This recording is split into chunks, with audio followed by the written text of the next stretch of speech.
Narayanganj city corporation থেকে আবার mayor নির্বাচনের ঘোষণা দিয়েছেন সেলিনা হায়াৎ আইভী। এখন প্রশ্ন করতে পারেন যে এটা আবার এমন কি খবর যে আপনি সেটা নিয়ে একটা এপিসোড করলেন? হ্যাঁ, এটা এপিসোড করার দরকার আছে, কারণ সেলিনা হায়াৎ আইভী আপনারা জানেন ইতিপূর্বে তার নামে 12টি মামলা হয়েছিল। 12টি মামলা। এই 12টি মামলার প্রত্যেকটিতে তিনি জামিন পেয়ে এখন রীতিমতো নারায়ণগঞ্জে রাজনীতি করছে। কিসের রাজনীতি করছে? আওয়ামী লীগের রাজনীতি করছে। অনেকেই বলেন সেলিনা হায়াৎ আইভী হচ্ছে আওয়ামী লীগের ভিতরে সবচেয়ে ভালো এবং তার শরীরে কোনো দুর্গন্ধ নাই, তিনি পুত পবিত্র, এরকম মনে করেন। কিন্তু একটা জিনিস আমরা সবসময় ভুলে যাই। এক লোক গল্প করতো যে আমার 4টা ছেলে, এই 4টা ছেলের ভিতরে সবচেয়ে ভালো যেটা, সেইটা গাছে উঠে মানুষের মাথা ভরে প্রসাব করে। আওয়ামী লীগের ভিতরে সবচেয়ে ভালো যে, সে হচ্ছে সেলিনা হায়াৎ আইভী, আপনাদের বা এরা বলা হয়ে থাকে। এই সেলিনা হায়াৎ আইভীর একটা ভিডিও আমরা দেখি। আসুন একটা ভিডিও আমরা দেখি।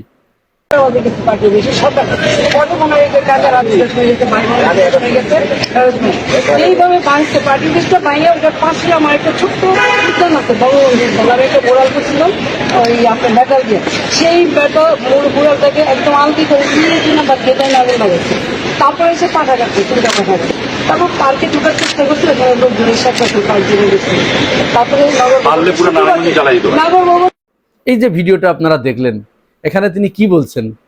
জুলাই গণঅভ্যুত্থান চলাকালীন সময়ে তিনি স্বরাষ্ট্রমন্ত্রী আসাদুজ্জামান খান কামালের কাছে তার এলাকার ঘটনার বিবরণ দিচ্ছে। এই ঘটনার বিবরণ দিতে গিয়ে তিনি বলছেন যে আমি বঙ্গবন্ধুর মনুমেন্ট তৈরি করেছি, আমি স্তম্ভ তৈরি করেছি, এটা করেছি সেটা করেছি, সেইগুলো এই জুলাই সন্ত্রাসীরা ভাঙচুর করেছে, এর একটা বিহিত না করলে মানে ইত্যাদি ইত্যাদি। যেভাবে জুলাই গণ অভ্যুত্থানের পক্ষের ছাত্রদেরকে নির্মূল করা যায় সেই পরামর্শ তিনি স্বরাষ্ট্রমন্ত্রীর কাছে দিচ্ছেন। এই হচ্ছে সবচেয়ে ভালোটা।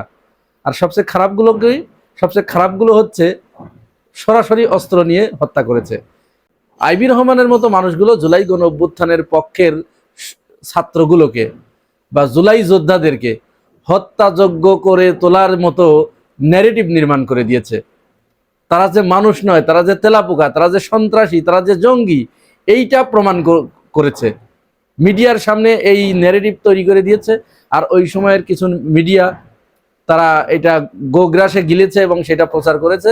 আর পুলিশ এবং ছাত্রলীগ যুবলীগ মিলে এই 1400 মানুষকে হত্যা করেছে এবং প্রায় 50,000 মানুষকে আহত করেছে। এই হচ্ছে আইভী রহমান। সেই আইভী রহমানের নামে ইউনূস সরকারের আমলে মামলা করা হয়েছিল এবং তাকে গ্রেপ্তারও করা হয়েছিল। সেই মামলায় বিএনপি এসে তাকে 12টি মামলায় জামিন দিয়ে দিয়েছে। এখন তিনি আবার নির্বাচন করার ঘোষণা দিয়েছেন সেই সবচেয়ে ভালো আওয়ামী লীগটা। আরও একটি ব্যাপার আপনারা লক্ষ্য করেছেন কিনা, তোফায়েল আহমেদ যখন মারা গেল, এই তোফায়েল আহমেদ কে ছিল? তোফায়েল আহমেদ ছিল মুজিব বাহিনীর সদস্য। তিনি এই মুজিব বাহিনীর সদস্য হয়ে রক্ষী বাহিনী গঠন করেছিলেন। রক্ষী বাহিনীর তিনি প্রধান ছিলেন। রক্ষী বাহিনী এবং সেনাবাহিনী এটা কিন্তু পরস্পর বিপরীত ছিল, বিরোধী ছিল। এই রক্ষী বাহিনী গঠন করে দিয়েছিল কে? ভারত। ভারত রক্ষী বাহিনী গঠন করে দিয়ে সেনাবাহিনীর মুখোমুখি দাঁড় করিয়ে দিয়েছিল এবং তারা স্বাধীনতার পরে এই শর্তই দিয়ে দিয়েছিল যে বাংলাদেশে কোনো সেনাবাহিনী থাকতে পারবে না, সেনাবাহিনীর পরিবর্তে থাকবে রক্ষী বাহিনী। এই জিনিসটাই মেনে নেয় নাই তখন মেজর আব্দুল জলিল। মেজর আব্দুল জলিল এটা না মানার কারণে তাকে সরে যেতে হয়েছে, উধাও হয়ে গেছে, নিখোঁজ হয়ে গেছে। এইটা মানতে পারেন নাই শহীদুল্লাহ কায়সার, এইটা মানতে পারেন নাই জহির রায়হান, এরা এর প্রতিবাদ করার কারণে নিখোঁজ হয়ে গেছে। এই হচ্ছে সেই তোফায়েল আহমেদ। সেই তোফায়েল আহমেদের বিরুদ্ধে আরেকটা বড় এলিগেশন, যেটা এরা 1969 সালের 12ই আগস্ট ঢাকা বিশ্ববিদ্যালয়ের তৎকালীন ছাত্র সংঘের অন্যতম মেধাবী একজন ছাত্র আব্দুল মালেক ইসলামী শিক্ষা বিষয়ে একটা আলোচনা, একটা সেমিনার থেকে ফেরার পথে টিএসসিতে তাকে পিটিয়ে নির্মমভাবে আহত করা হয়। এরপরে 15ই আগস্ট তার মর্মান্তিক মৃত্যু হয়। এই হচ্ছে সেই তোফায়েল আহমেদ। শুধু এখানেই শেষ নয়, এই তোফায়েল আহমেদ বিগত 17 বছর শেখ হাসিনার পক্ষে সমস্ত বয়ান উৎপাদন করেছে। এই যে এত এত ফ্যাসিবাদ, এই যে এত এত স্বৈরাচার, এই যে এত এত হত্যা, এই যে এত এত পঙ্গুত্ব, আহত, এইগুলোর একনিষ্ঠ পরামর্শক ছিল তোফায়েল আহমেদ। সেই তোফায়েল আহমেদ মারা যাওয়ার পরে এই আব্দুল নূর তুষার, আনিস আলমগীর, এদের মতো সফট আওয়ামী লীগাররা, কালচারাল ফ্যাসিস্টরা, এরা ওই তোফায়েল আহমেদকে হিরো বানানোর চেষ্টা করেছে, এখনো স্টিল নাও করে যাচ্ছে। যদিও তোফায়েল আহমেদের জানা যায় যুবদলের ছেলেপেলে গিয়ে সেখানে মিছিল করেছে, স্লোগান দিয়েছে যে সেখানে ছাত্রলীগ যদি এই জানাজার নামে কোনো বিশৃঙ্খলা করার চেষ্টা করে তাহলে তাদেরকে প্রতিহত করা হবে। এইটার বিরুদ্ধেও আব্দুল নূর তুষার, আনিস আলমগীর এরা বলেছে। এখন এই আনিস আলমগীর এবং আব্দুল নূর তুষার এরা কারা? এরা এখন নব্য বিএনপি, প্রত্যেকেই বিএনপি। শুধু তাই নয়, বিএনপি কয়েকদিন আগে, নির্বাচনের আগে, যে তরুণদের নিয়ে একটা সেমিনার করেছিল, সেখানে জাহেদুর রহমান এবং এই আব্দুল নূর তুষারকে অতিথি রাখা হয়েছিল। তার মানে আব্দুল নূর তুষার হচ্ছে বিএনপির থিঙ্ক ট্যাঙ্ক। সেই বিএনপির থিঙ্ক ট্যাঙ্ক আওয়ামী লীগের এরকম একজন দস্যুর মৃত্যুতে তারা মায়া কান্না করে, তারা বয়ান উৎপাদন করে, তাকে হিরো বানানোর চেষ্টা করে। এই আব্দুল নূর তুষাররাই, এই জাহেদুর রহমানরাই, এই আনিস আলমগীররাই আইবি রহমানকে এখন সামনে আনার চেষ্টা করছে। এবং আপনারা নিশ্চয় লক্ষ্য করেছেন এই প্রচেষ্টার আলোকেই ছাত্রলীগ এই গত 2-3 দিনে বেশ কয়েক জায়গায় বেশ বড় বড় মিছিল করেছে, বিক্ষোভ করেছে। এই সুযোগ তাদেরকে করে দেয়া হয়েছে। বিএনপির নির্লিপ্ততায়, বিএনপির ভিতরে একদল আওয়ামীপন্থী দুর্বৃত্তের কারণে, একদল গুপ্ত বিএনপির কারণে এই সুযোগগুলো তারা পেয়েছে। বিএনপির সবাই কিন্তু খারাপ নয়। বিএনপির ভিতরে বড় একটা অংশ, এবং এই সংখ্যাটাই বেশি, তারা বাংলাদেশের পক্ষে, তারা এদেশের মাটি ও মানুষের পক্ষে। তারা শেখ হাসিনা যে অন্যায় অপকর্ম করেছে এইটার বিপক্ষে। তারা চায় শেখ হাসিনার বিচার হোক, আওয়ামী লীগের বিচার হোক। কিন্তু ওই যে মুষ্টিমেয় যে কয়েকজন আছে, এরাই এখন বিএনপির থিঙ্ক ট্যাঙ্ক। সুতরাং সিদ্ধান্ত তো আসে ওইখান থেকে, এরা ওইখানে সিদ্ধান্ত দিয়ে বসে থাকে।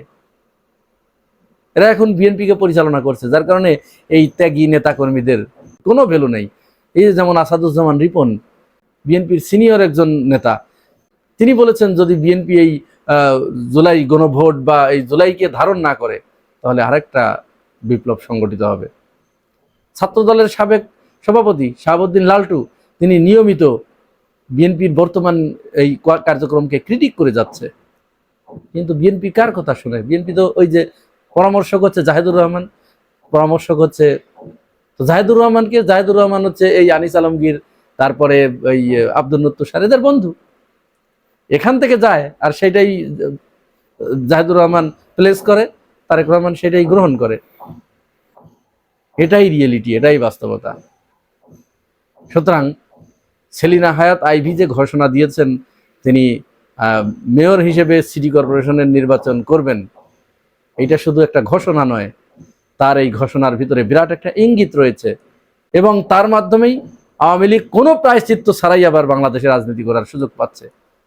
আপনাকে এটা চিন্তা করতে পেরেছেন যে এতগুলো মানুষকে প্রকাশ্যে হত্যা করার পরে, প্রকাশ্য দিবালোকে লাশ পুড়িয়ে পুড়িয়ে দেওয়ার পরে, জীবিত মানুষকে, অর্ধমৃত মানুষকে পুড়িয়ে দেওয়ার পরেও তারা আবার বাংলাদেশে প্রাসঙ্গিক হয়ে ওঠে, তাদের পক্ষে মানুষ কথা বলে, বয়ান উৎপাদন করে। আর সেইটা এখন বিএনপি সেইটার সুযোগ দিচ্ছে। এই ফল আলটিমেটলি বিএনপিকে ভোগ করতে হবে, আলটিমেটলি, অন্য কাউকে নয়। কারণ জামাত ইসলামের সামনে যত বিপদ হোক, সমস্ত বিপদ মোকাবেলা করে তারা প্রয়োজন আন্ডারগ্রাউন্ডে চলে যাবে। তাদের ওই অভ্যাস আছে, তারা আন্ডারগ্রাউন্ড রাজনীতি করবে। কিন্তু বিএনপি কোথায় যাবে? বিগত 17 বছর আপনারা বিএনপিকে যেরকম দেখেছি, বিএনপির অনেক নেতা আওয়ামী লীগে চলে গেছে, সেটা করবে। আওয়ামী লীগের ভিতরে বিএনপির কোনো দালাল নাই, একটাও নাই, নট এ সিঙ্গেল পারসন। কিন্তু বিএনপির ভিতরে অসংখ্য আওয়ামী লীগের দালাল আছে, অসংখ্য, এবং এই সংখ্যাটা বিরাট। এই তারাই এইখানে, এই দেশে আওয়ামী লীগকে ফিরিয়ে এনে রিকনসিলেশনের মাধ্যমে তারা এখানে একটা রাজনীতি করতে চাচ্ছে। আওয়ামী লীগ তো রাজনীতি করবে, করুক, কিন্তু যেটা করেছে তারা সেইটার যথাযথ জবাবদিহিতা করে, যথাযথ বিচার মোকাবেলা করে, তারপরে এদেশের জনগণ যদি তাদের গ্রহণ করে তাহলে তারা রাজনীতি করবে। 17 বছরের বিভীষিকাময় পরিস্থিতি, এইটা যদি আমরা সহজেই ভুলে যাই, তাহলে এই জাতির জন্য আরো বিরাট কিছু অপেক্ষা করছে। প্রিয় ভাই ও বোনেরা, এই পুরো বিষয়টাকে আপনি কিভাবে দেখেন? আপনার মতামত জানাবেন মন্তব্যের ঘরে। আর আপনি যদি আমার এই চ্যানেলে নতুন হয়ে থাকেন, তাহলে চ্যানেলটি সাবস্ক্রাইব করে পাশে থাকবেন। আজ এ পর্যন্তই। ভালো থাকবেন। আল্লাহ হাফেজ।